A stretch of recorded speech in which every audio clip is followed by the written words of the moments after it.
નમસ્કાર, આપ જોઈ રહ્યા છો નેશન પ્લસ ન્યૂઝ. હું છું આપની સાથે હેતલ વગર. વડોદરા શહેરમાં સરકારી આવાસ યોજના હેઠળ ઘર ન મળવાની ફરિયાદ સામે આવી છે. ગોરવા વિસ્તારના ઘરવિહોણા પરિવારો આજે એફોર્ડેબલ હાઉસિંગની કચેરી સામે ધરણા પર બેઠા છે.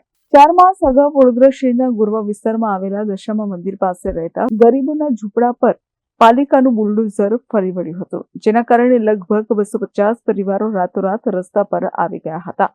આ પરિવારોને સરકારી આવાસ યોજના હેઠળ ઘર આપવાનું વચન અપાયું હતું, પરંતુ તેમને હજુ સુધી કોઈ રાહત મળી નથી, જેને લઈને આજે તમામ પરિવારો પુઠ્ઠાના નાના ઘરો બનાવીને એફોર્ડેબલ હાઉસિંગની કચેરી સામે ધરણા પર બેઠા હતા અને મકાન જલ્દી ફાળવવામાં આવે તેવી માંગ કરી હતી. ગોરવા વિસ્તારથી અમે આવ્યા છે દશામાના મંદિરની બાજુમાંથી.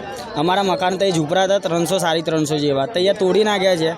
ડાયરેક્ટ આવીને અમને હાથમાં નોટિસો આપી દીધેલી છે કે તમે આ નોટિસ લઈને કે રાવપુરા જાજો, તમને ત્યાં કે તમારે ફોર્મ ભરવાના છે, તમને મકાન મળી જશે. કે આ નોટિસો છે, આ કાગળિયા છે, બધું જ અમારી જોડે પુરાવો છે, બધું જ છે. અહીંયા તમને ધક્કા ખવડાય કરે છે, કોઈ સુવિધા છે નહીં. ત્યાં આવીને તોડી નાખ્યા મકાનો. ત્યારે કડકડતી ઠંડીમાં અમે બહાર આવીને 2 મહિના 3 મહિનાના બહાર પડી રહ્યા છે, ત્યાં રોડની બહાર.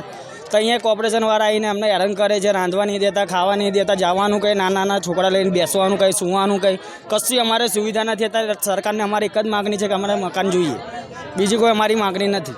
ગોરવા વિસ્તારના ઘરવિહોણા પરિવારોએ સરકારી આવાસ મેળવવા માટે 5,000 રૂપિયાની ડિપોઝિટ પણ ભરી છે, પરંતુ કડકડતી ઠંડીમાં રસ્તા પર રહેતા હોવા છતાં મકાન આપવામાં આવ્યા નથી તેવી ફરિયાદ પણ ધરણા દરમિયાન સામે આવી હતી. અમને મકાન નહીં આપવામાં આવે તો ચૂંટણીમાં તેનો જવાબ આપવામાં આવશે તેવી ચીમકી ઘરવિહોણા પરિવારોએ ઉચ્ચારી છે. અમે લોકો રહ્યા તો અમારા ઘર તોડી નાખ્યા. અમારા નાના છોકરાઓ લઈને અમે રસ્તામાં અત્યારે રહીએ છીએ. તો અમારા આટલી ઠંડી બી પડી તો અમારા આગળ કહેતા હતા કે તમને 2-3 મહિનામાં અમે મકાનો આપી દઈશું.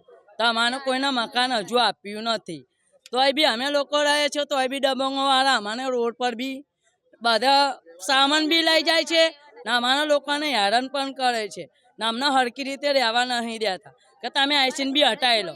અમારા બસ તમારી અમારું કહેવાનું એટલું જ છે કે અમારા મકાન મળવું જોઈએ. અમે પૈસા ભર્યા છે, અમારા મકાન મળવું જોઈએ બધાને.